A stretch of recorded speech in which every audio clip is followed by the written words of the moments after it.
మరొకటి ఏం సార్ అంటే ఒక 2024 సంవత్సరం సార్ ఇక్కడ జనవరి 26 నాడు జనవరి సార్ ఇక్కడ ఒక జనవరి 26 నాడు సార్ 75 సంవత్సరాల సార్ ఇక్కడ 75 ఈ 75 సంవత్సరాల యొక్క గణతంత్ర పూర్తయిన సందర్భంగా అంబేద్కర్ ఇంటర్నేషనల్ యొక్క సెంటర్ లో ఉపరాష్ట్రపతి జగదీప్ ధంకర్ హమారా సంవిధాన్ హమారా సమ్మాన్ ప్రచారాన్ని ప్రారంభించారు. పౌరుల్లో బాధ్యత పెరగాలి, పౌరుల్లో రాజ్యాంగ సూత్రాల పట్ల నిబద్ధతతో బలోపేతం చేయాలని చెప్పి హమారా సంవిధాన్ హమారా సమ్మాన్ ప్రచారాన్ని ఒక 2024 జనవరి 26 నాటికి 75 ఏళ్ల గణతంత్ర వేడుకల సందర్భంగా హమారా సంవిధాన్ హమారా సమ్మాన్ ప్రచారాన్ని ఎవరు ప్రారంభించారు? హమారా సంవిధాన్ హమారా సమ్మాన్ ప్రచారం యొక్క ముఖ్య ఉద్దేశం ఏంది? ఈ టైపులో రేపు పోటీ పరీక్షల్లో ఎగ్జామ్లో మనకు అడుగుతాడు సార్. మరొకటి సార్ ఇక్కడ ఒక 2024 సంవత్సరం సార్ ఇది జనవరి 21 నాడు ఒక జనవరి 21 నాడు సార్ ఇక్కడ భారత క్రికెట్ కౌన్సిల్ సార్ ఇక్కడ భారత క్రికెట్ కౌన్సిల్ ఉండి ఒక లైఫ్ టైం అచీవ్మెంట్ యొక్క అవార్డు గ్రహీత రవి శాస్త్రి సార్ ఇక్కడ రవి శాస్త్రికి ఒక లైఫ్ టైం అచీవ్మెంట్ అవార్డు వచ్చింది. రవి శాస్త్రి సార్ ఇక్కడ ఒక లైఫ్ టైం సికే నాయుడు యొక్క కల్నాల్ సికే నాయుడు యొక్క లైఫ్ టైం అచీవ్మెంట్ అవార్డు. ఈయనతో పాటు ఫరూక్ ఇంజనీర్ కూడా ఈయన కూడా ఇద్దరికి ఒక 2024 జనవరి 21 నాడు సార్ ఇక్కడ ఒక CK Colonel CK Nayudu Colonel lifetime achievement award గ్రహీతలంటే ఫరూక్ ఇంజనీర్ మరొక ఆయన రవి శాస్త్రి సార్ ఇక్కడ. ఓకే, అదే విధంగా సార్ ఇక్కడ ఒక పాలి ఉమీగర్ మరి పాలి ఉమీగర్ అవార్డు యొక్క గ్రహీతలు సార్ ఇక్కడ లసిత్ బూమ్రా. ఈ యొక్క లసిత్ బూమ్రాకి ఇచ్చారు. మరొక ఆయన శుభ్మన్ సార్ ఇక్కడ మరి శుభ్మన్ గిల్. ఈ శుభ్మన్ గిల్కు ఇద్దరు కూడా ఒక ఇంటర్నేషనల్ ప్లేయర్ గా ఒక అంతర్జాతీయ క్రీడాకారులుగా ఇద్దరిని కూడా గుర్తించింది. ఓకే, మరి ఒక రవి శాస్త్రికి ఇక్కడ మరి ఫరూక్ ఇంజనీరింగ్ ఏమో సికే నాయుడు యొక్క లైఫ్ టైమ్ అచీవ్మెంట్ అవార్డు, పాలి ఉమీగర్ అవార్డు ఏమో బూమ్రాకి శుభ్మన్ గిల్కి ఇవ్వడం జరిగింది sir India international cricket council. ఈ బిట్ మన ఏపీ గ్రూప్ 2లో అడిగిన బిట్ సార్. ఈ లేటెస్ట్ అంశాలపైనే ఫోకస్ చేస్తాడు. ఈ బాగా ఫైండ్ అవుట్ చేయండి సార్. ఇక్కడ మరొకటి సార్ మరొకటి ఇది ఏంది ఇస్తారంటే ఇక్కడ ప్రధానంగా సార్ ఎగ్జామినరు ఏ టైపులో ఏ లెవెల్లో అడిగినా కూడా మీరు క్యాచ్ చేయాలి సార్. ఒక 2024 సంవత్సరం సార్ ఇది జనవరి 23 నాడు సార్ ఇక్కడ ఆపరేషన్ డిజార్ట్ నైట్ సార్. డిజార్ట్ నైట్ ఏంటి సార్ అంటే ఇరు దేశాల మధ్య సైనిక సహకారాన్ని బలోపేతం చేయాలనే లక్ష్యంతో ప్రాంతీయ భద్రతా సమస్యలను గుర్తించాలనే ఉద్దేశంతోనే ఒక ఇండియా, ఫ్రాన్స్ మరియు యునైటెడ్ అరబ్ ఎమిరేట్స్ అని అక్కడ ఒక అరేబియా సముద్రం మీదుగా నిర్వహించిన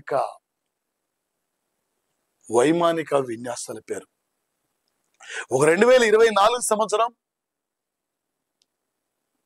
జనవరి మాసంలో ఇక్కడ ఆపరేషన్ డిజార్ట్ నైట్ అనే పేరుతో ఏ 3 దేశాలు అంటే వైమానిక విన్యాసాలు నిర్వహించాయి.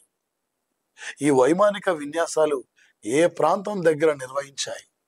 ఈ టైపులు ఆడతాడు సార్. ఈ మధ్యన సార్ ఇక్కడ 2024 ఫిబ్రవరి 19 నుండి ఫిబ్రవరి 27 వరకు ఆపరేషన్ మిలాన్ పేరుతో విశాఖలో బహుళ జాతి నావీ విన్యాసాలు జరిగితాయి. ఈ మధ్యనే గగన్ శక్తి అనే పేరుతో రాజస్థాన్ లో భారత వైమానిక దళం విన్యాసాలు నిర్వహిస్తే, ఈ మధ్యనే భారతీయ శక్తి పేరుతో భారత 3 దళాలు ఇక్కడ విన్యాసాలు ఇక్కడ నిర్వహించాయి. ఈ ఆపరేషన్ ఏ 2 దేశాల మధ్య నిర్వహించారు. ఈ ఆపరేషన్ లో ఏ 2 దేశాలు పాల్గొన్నాయి.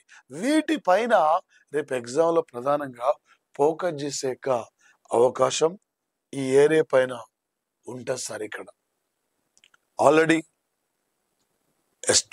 అంటే ప్రీవియస్ క్లాసులో మనం తెలుసుకున్నాం సార్. ఒక 2024 సంవత్సరం సార్. ఇది జనవరి 15 సార్. ఇక్కడ జనవరి 15 నుండి ఈ యొక్క జనవరి 15 నుండి సార్ ఇక్కడ 19th వరకు 19th ఎడిషన్ 19వ సమావేశం సార్. ఇది ఈ 19వ అంటే నామ యొక్క సమావేశం ఉగాండా క్యాపిటల్ అండి. Uganda capital కంపాలా, Angola capital లువాండా, Rwanda capital ఏందమ్మా కిగాలి. Rwanda capital sir. ఒక ప్రపంచంలో ఒక 2వ ప్రపంచ యుద్ధం అనంతరం అక్కడ ఒక మరి అటు అమెరికా కాకుండా ఇటు రష్యా కాకుండా ఒక తటస్థంగా ఏర్పడిన సంస్థనే నామ్ అనే యొక్క ఆర్గనైజేషన్. ఈ నామ్ యొక్క సమావేశాలు ఉగాండా క్యాపిటల్ కంపాలలో నిర్వహిస్తే, ఈ మీటింగ్ కు మన ఇండియా నుండి ఇక్కడ సుబ్రహ్మణ్యం జయశంకర్ ఇక్కడ పాల్గొన్నారు. ప్రపంచంలో ఐక్యరాజ్య సమితి తర్వాత 2వ అత్యున్నతమైన శాంతియుతమైన సంస్థ అంటే నామ్ సంస్థ సార్. ఇక్కడ ఓకే 1955లో Nehru, Marshal Tito, Gamal Abdul Nasser ప్రతిపాదిస్తే 1961లో స్థాపించారు. 1983లో ఇండియాలో ఈ మీటింగ్ 7వ మీటింగ్ జరిగింది. ఇంతవరకు ఇండియాలో ఈ మీటింగ్ జరగలేదండి. ఒకే మీటింగ్ జరిగిందండి. ఓకే రేపు ఈ సమావేశం యొక్క థీమ్ ఏం సార్ అంటే భాగస్వామ్యం, గ్లోబల్ సంపన్నత కోసం ఓకే సార్ లోతైన సహకారం, డిపెండింగ్ కోఆపరేషన్ అనే అంశానికి ఇక్కడ ప్రాధాన్యత ఇచ్చారు. రేపు కరెంట్ అఫైర్స్ పరంగా అడుగుతాడు సార్. 2024 జనవరి 15 నుండి 19th వరకు నామ్ 19th ఎడిషన్ ఎక్కడ జరిగింది, ఈ సమావేశం యొక్క థీమ్ ఏంది, ఇలా అడుగుతాడు సార్. ఇదే ఉగాండా క్యాపిటల్ కంపాలలో జనవరి 19, 20 తేదీల్లో G77+ చైనా ప్రతినిధుల యొక్క సమావేశం కూడా ఇక్కడ జరిగింది సార్. ఓకే మరొక చిన్న అంశం సార్. భారతదేశం క్రీడా రంగంలో మరిన్ని పథకాలు సాధించాలి. ఇవాళ 33 కోట్ల దేవతలకు మొక్కంగా 1-2 పథకాలతో వస్తున్నాం. ఎక్కడ టైటిల్ వస్తో ఎక్కడ టైటిల్ రాదో మనకే అర్థం కాని క్రీడలు సార్. క్రికెట్ లో ఒక బాల్ ఉంటది, అంటే 3 బాల్ ఉంటాయి, 2 రన్లు కొట్టాలి, చివరికి పోరాడి ఓడిన పేరుతో తిరిగి వస్తున్నాం. అట్లా ఉండదు సార్ మన పరిస్థితి. అందుకే భారతదేశం భవిష్యత్తులో ఒలింపిక్స్ లాంటి టోర్నమెంట్ లో మరి మెరుగైన ఫలితాలు సాధించాలనే లక్ష్యంతోనే ఖేలో ఇండియా యూత్ గేమ్స్ అని, ఖేలో ఇండియా యూనివర్సిటీ గేమ్స్ అని, ఖేలో ఇండియా ఇక్కడ వింటర్ గేమ్స్ అనే పేరుతో నిర్వహిస్తున్నారు సార్. ఈసారి 2024 సంవత్సరం అండి. 24 జనవరి 19 నుండి 31 వరకు ఈ ఖేలో ఇండియా యూత్ గేమ్స్ అండి చెన్నై, మదురై, తిరుచి మరియు కోయంబత్తూరులో నిర్వహించారు సార్. సుమారు 5,600 మంది ప్లేయర్స్ పాల్గొన్నారు సార్. తమిళనాడు లో నిర్వహించారు. ప్రధానమంత్రి ఈ టోర్నమెంట్ ను వీడియో కాన్ఫరెన్స్ ద్వారా ప్రారంభించారు సార్. అదేవిధంగా sir Khelo India okay Khelo India university games, Khelo India university games అనేది అస్సాంలో గౌహతిలో నిర్వహించారు. Okay Khelo India sir winter games sir ఇది ఎక్కడంటే జమ్మూ కాశ్మీర్ లో గుల్మర్గులో నిర్వహించారు. ఖేలో ఇండియా యూత్ గేమ్స్ ఏమో తమిళనాడులో చెన్నైలో నిర్వహించారు. ఖేలో ఇండియా యూనివర్సిటీ గేమ్స్ గౌహతిలో జరిగాయి. ఖేలో ఇండియా వింటర్ గేమ్స్ ఏమో జమ్మూ కాశ్మీర్ లో గుల్మర్గులో నిర్వహించారు. ఇవి నేషనల్ లెవెల్లో గేమ్స్ ఇంపార్టెంట్. ఇది ఒకటి గుర్తుపెట్టుకోండి. మరొకటి సార్, ఒక 2024 సంవత్సరం సార్, ఇది జనవరి 25 నాడు సార్, ఇక్కడ ఒక యూకేలో స్థిరపడ్డాక భారతీయ యువ సైంటిస్టులు మెడిసిన్ మరియు టెక్నాలజీ పరిశోధనలో కెమికల్ ఫిజికల్ సైన్స్ ఇంజనీరింగ్ విభాగాలలో బ్లావత్నిక్ అవార్డుకి ఎంపికైన యొక్క భారతీయులు సార్. ఇక్కడ ఇందులో మొత్తం 9 మంది ఎంపిక కాగా ఇందులో మన భారతీయులు ఇక్కడ 3 ఉన్న యొక్క సంఘటన స్థాయిలు మన 3. మరొకటి సార్, త్వరలో అమెరికా దేశానికి ఎన్నికలు జరగబోతున్నాయి. అమెరికా అధ్యక్ష పదవి కాలం 4 ఏళ్ళండి. 1776 జూలై 4 నాడు అమెరికా దేశానికి బ్రిటన్ నుండి స్వాతంత్రం లభించిన సంఘటన సార్.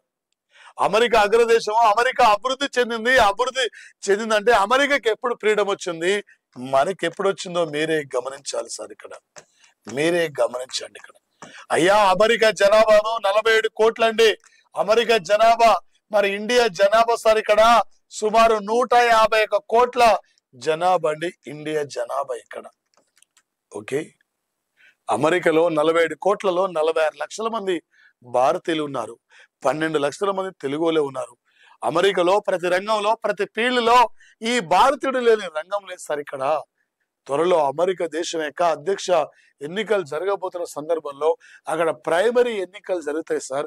ఈ ప్రైమరీ ఎన్నికల్లో న్యూ హాంప్షైర్ రాష్ట్రంలో ఘన విజయం సాధించిన వ్యక్తి అమెరికా మాజీ అధ్యక్షుడు డొనాల్డ్ ట్రంప్ సార్. ఇక్కడ డొనాల్డ్ ట్రంప్, అమెరికాలో 2 పార్టీలు ఉంటాయండి. ఒకటి రిపబ్లికన్ పార్టీ, మరొకటి డెమోక్రటిక్ పార్టీ. రిపబ్లికన్ పార్టీ యొక్క సింబల్ అండి ఇక్కడ ఏనుగండి. Democratic party symbol గాడిదండి.